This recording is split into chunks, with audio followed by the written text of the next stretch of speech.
Today's topic verb, जिसे हिंदी में क्रिया कहते हैं। अब वर्ब को पढ़ने से पहले हमें ये पता होना चाहिए कि वर्ब को हमें पढ़ना क्यों चाहिए, राइट। तो ऐसा कोई भी सेंटेंस नहीं है इंग्लिश के अंदर जो वर्ब के बिना बना दे। मतलब वर्ब के बिना कोई भी सेंटेंस हम बना ही नहीं सकते। कोई सा भी सेंटेंस हो वो वर्ब के बिना बन ही नहीं सकता। इसलिए चाहे आप किसी भी कंपटीशन की तैयारी करते हैं या फिर आप इंग्लिश स्पोकन के लिए भी वर्ब का बहुत ही इंपॉर्टेंट रोल प्ले करता है। तो समझते हैं फिर वर्ब्स को क्या है। तो पहले डेफिनेशन देखते हैं। Verb are words that describe the action और position of the subject in the sentence. मतलब किसी भी सेंटेंस के अंदर जो भी सब्जेक्ट होता है हमारा, अब सब्जेक्ट क्या होता है? सब्जेक्ट जो भी नाउन या फिर प्रोनाउन, यानी कि सब्जेक्ट जो भी काम करता है सेंटेंस के अंदर या फिर उसकी जो अवस्था होती है वो जो वर्ड्स के द्वारा हम बताते हैं वही हमारे वर्ब्स होते हैं। एग्जाम्पल के द्वारा समझते हैं इसको। तो एग्जाम्पल है, पहला एग्जाम्पल हमारा आई एम गुड, राइट। और सेकंड है आई एम ईटिंग फ्रूट। तो अब पहले सेंटेंस में देखें, पहले सेंटेंस में सब्जेक्ट की एक अवस्था को बताया गया है, उसकी एक सिचुएशन को बताया गया है। आई एम गुड, मैं अच्छा हूँ। और हम बात करें सेकंड सेंटेंस की, तो सेकंड सेंटेंस के अंदर आई एम ईटिंग फ्रूट्स, मतलब सब्जेक्ट जो काम करता है, कुछ काम कर रहा है, उसके काम के बारे में बताया गया है। तो जैसे कि हमने पहले पढ़ा था वर्ब्स क्या होती हैं, सेंटेंस के अंदर जो भी सब्जेक्ट होता है उसके या तो काम के बारे में बताया जाता है या फिर उसकी अवस्था के बारे में बताया जाता है। अब जो पहला सेंटेंस है उसमें जो एम है ये as a main verb use हुआ है और सेकेंड सेंटेंस में am as a helping verb use हुआ है। अब ये हेल्पिंग वर्ब और मीन वर्ब क्या होते हैं? तो अगर आपको मीन वर्ब या हेल्पिंग वर्ब के बारे में नहीं पता तो समझते हैं। तो पहली है हमारी मेन वर्ब। मेन वर्ब जिसे कि एक्शन वर्ब भी कहते हैं, इसको हिंदी में मुख्य क्रिया कहते हैं। बेसिकली इसका काम क्या होता है सेंटेंस के अंदर, क्योंकि अपने अपने एक इम्पोर्टेंट रोल है मेन वर्ब का या फिर वो हेल्पिंग वर्ब हो, इनके अपने अपने काम होते हैं। ये अपना अपना एक काम करते हैं, एक रोल प्ले करते हैं सेंटेंस के अंदर। तो पहला पॉइंट देखें, इन द सेंटेंस सब्जेक्ट के द्वारा किया गया किसी भी काम को मेन वर्ब के द्वारा ही बताया जाता है। मतलब कोई भी काम करता है सेंटेंस, कोई भी एक्शन वर्ब। अब काम, कितने काम होते हैं? मेन वर्ब को आप काम से समझ सकते हो, जैसे कि काम खाना पीना सोना नहाना और चलना दौड़ना, ये सारे काम जो होते हैं दिन भर में हम जो भी काम करते हैं वही तो हमारे मेन वर्ब्स होती हैं। हाँ, सेकंड पॉइंट देखते हैं इसका। मेन वर्ब का अपना एक मीनिंग होता है। आप जब भी मेन वर्ब पढ़ेंगे तो आप ऑटोमेटिकली उसका मीनिंग समझ जाएंगे। किसी भी चीज़ की किसी भी हेल्प की ज़रूरत नहीं है उसको मीनिंग समझने के लिए। एग्जांपल देखते हैं, वॉक। वॉक यानी कि चलना, तो ये क्या है? ये मेन वर्ब है। रन यानी कि दौड़ना, स्पीक यानी कि बोलना, सिट यानी कि बैठना, लिसन। अब लिसन भी एक मेन वर्ब है। अब ये मत सोचना कि इसमें कुछ फिजिकल एक्टिविटी तो होती नहीं है, इसमें हम कुछ हाथ पैर तो चलाते नहीं है, तो ये एक्शन वर्ब कैसे हो जाएगा? इसमें हम मेंटली काम करते हैं, हम अपना दिमाग लड़ाते हैं सुनने के लिए। थिंक, थिंक सोचना, सोचना भी हमारा वर्ब है। और गो, गो हमारी मेन वर्ब है। गिव, ऐसी बहुत सारी हमारी मेन वर्ब्स होती हैं। तो मेन वर्ब्स क्या काम करती हैं? जो भी सब्जेक्ट काम करता है सेंटेंस के अंदर वो हमारा मेन वर्ब्स कहलाता है। अब बात करते हैं हेल्पिंग वर्ब की। हेल्पिंग वर्ब क्या होती हैं? हेल्पिंग वर्ब जिसे हिंदी में सहायक क्रिया कहते हैं। इसका काम क्या होता है? हेल्पिंग वर्ब जैसे कि आप नाम से ही समझ सकते हैं।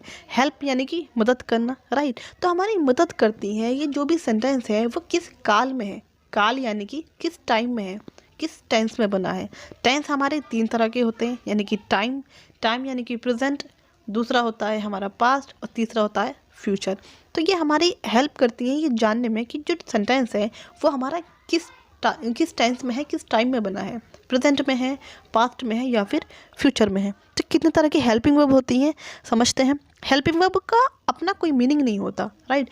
वो डिपेंड होती है सेंटेंस पे, और जब हम पूरा सेंटेंस पढ़ते हैं तब उसका मीनिंग निकल के आता है।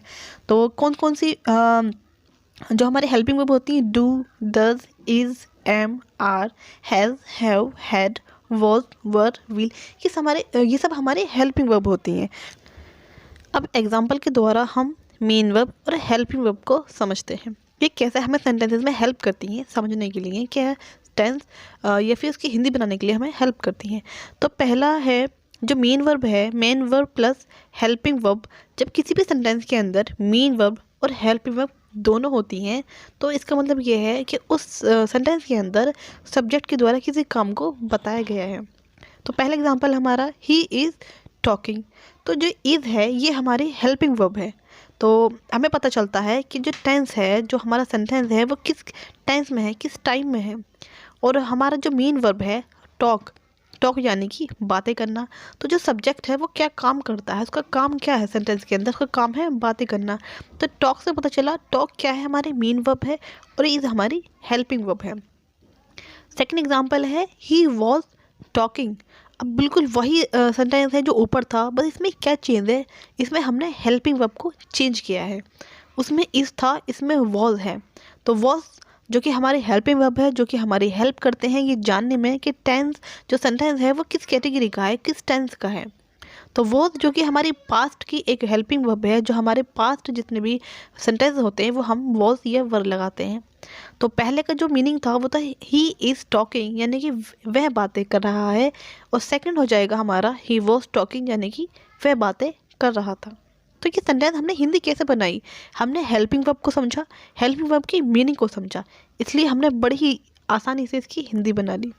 सेकंड एग्जांपल देखते हैं, Rahul is a good boy.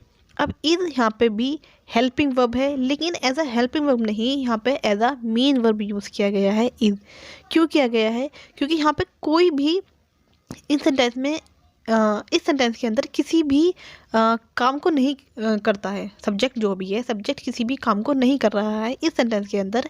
Subject की किसी अवस्था को या फिर सब्जेक्ट की कोई क्वालिटी को या फिर उसकी एडिशनल इन्फॉर्मेशन को बताया जा रहा है। तो ऐसे सेंटेंस जिसमें सब्जेक्ट की किसी अवस्था को या फिर उसके बारे में कोई इन्फॉर्मेशन दी जाती है, तो ऐसे सेंटेंसेस के अंदर मेन वर्ब यूज नहीं होता। जो हमारी हेल्पिंग वर्ब होती है इज, एम, आर, वॉज, वर, ये हमारी मेन वर्ब का एज अ मेन वर्ब हम यूज़ करते हैं। तो सेकंड एग्जांपल देखते हैं, Rahul was a good boy. Rahul एक गुड बॉय था। पहले वो इज़ है यानी कि गुड बॉय है, और सेकंड एग्जांपल में वॉज यानी कि था। इज़ और वॉज से हमें पता चलता है कि टेंस जो सेंटेंस है वो हमारा किस टेंस में है, किस टाइम में है, किस टाइम में बात की जा रही है। तो हेल्पिंग वर्ब क्या होते हैं, only help verb used in this sentence. ये हमारी हेल्प करते हैं सेंटेंस को यूज़ करने में। सब्जेक्ट की अवस्था के बारे में बताया जाता है। आप कुछ सेंटेंस देखते हैं, कुछ एग्जाम्पल देखते हैं जिससे आप और बेहतर तरीके से समझ सकते हैं।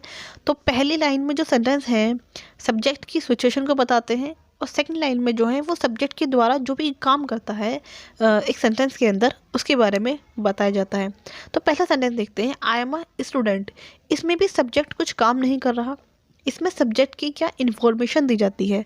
तो एम यहाँ पे जो कि हेल्पिंग वर्ब है वो as a main verb use किया गया है।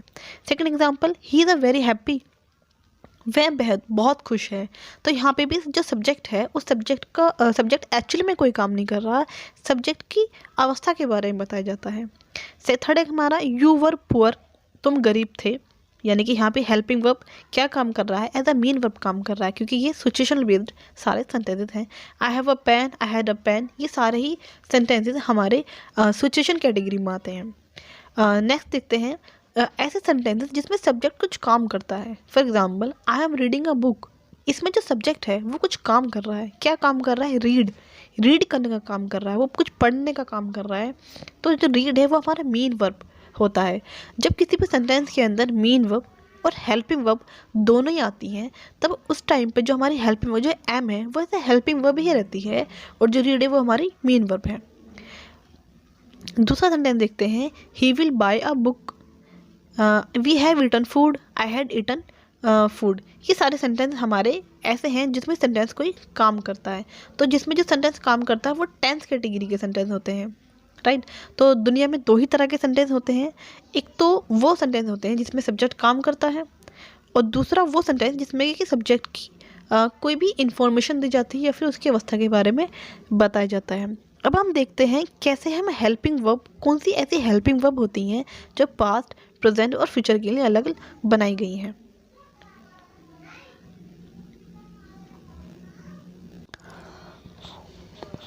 अब डिस्कस करते हैं हमारी प्रेजेंट, पास्ट और फ्यूचर के लिए कौन कौन सी हेल्पिंग वर्ब बनाई गई हैं। तो प्रेजेंट के लिए है इज, एम, आर और डू, डज। ये सारी हेल्पिंग वर्ब प्रेजेंट में होती हैं क्योंकि इनका मतलब होता है। यानी कि जब भी हमें कोई भी सेंटेंस प्रेजेंट के अंदर बनाना है तब हम इज एम आर का यूज़ करते हैं। पास्ट के लिए है वॉज, वर और डिड। यानी कि अगर हम किसी भी सेंटेंस को पास्ट कैटेगरी में बनाना चाहते हैं तब हमें वॉज, वर और डिड का यूज़ करना होता है। ऐसे ही फ्यूचर यदि किसी सेंटेंस को आप फ्यूचर में बनाना है, भविष्य काल में बनाना है, तब आप विल और विल बी का यूज़ करते हैं। इसके अलावा और भी बहुत सारे हेल्पिंग वर्ब्स होते हैं। ये हमारे मेन हेल्पिंग वर्ब्स हैं जिनकी हेल्प से हम टेंस को बहुत ही ईजिली अंडरस्टैंड कर लेते हैं। अब is, am, are, was, were, will, इन सब के मतलब समझ लिए, इनके यूजेस क्या है। यानी कि सब्जेक्ट के अकॉर्डिंग ही हम हेल्पिंग वर्ब का यूज़ करते हैं। इसमें कुछ वर्ब सिंगुलर होती हैं, कुछ वर्ब प्लूरल होती हैं। जैसे कि एम और इज़, अगर मैं प्रेजेंट की बात करूँ तो इज़ और एम क्या है, एक सिंगुलर हेल्पिंग वर्ब है। अगर किसी सेंटेंस के अंदर सब्जेक्ट सिंगुलर है तब हम सिंगुलर हेल्पिंग वर्ब लगाते हैं, और किसी भी सब्जेक्ट के अंदर अगर सब्जेक्ट प्लूरल है तब हम प्लूरल हेल्पिंग वर्ब लगाते हैं। ये एक अलग से टॉपिक है, सिंगुलर और प्लूरल। फिलहाल हमारा टॉपिक है वर्ब।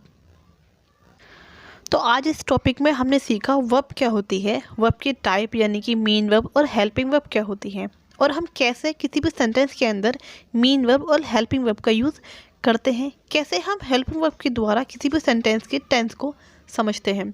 तो आज का टॉपिक यहीं तक था। इसके अलावा काइंड ऑफ वर्ब्स यानी कि वर्ब के और भी टाइप्स होते हैं, उस पर हम बात करेंगे। फिलहाल इस वीडियो में यहीं तक। वीडियो अच्छी लगी है तो प्लीज़ लाइक करना, share, don't forget to subscribe my channel, और बेल आइकन को ज़रूर प्रेस कर लेना जिससे आने वाली वीडियो का आपको नोटिफिकेशन मिल जाए। तो thank you so much for watching my video. मिलते हैं नेक्स्ट वीडियो में।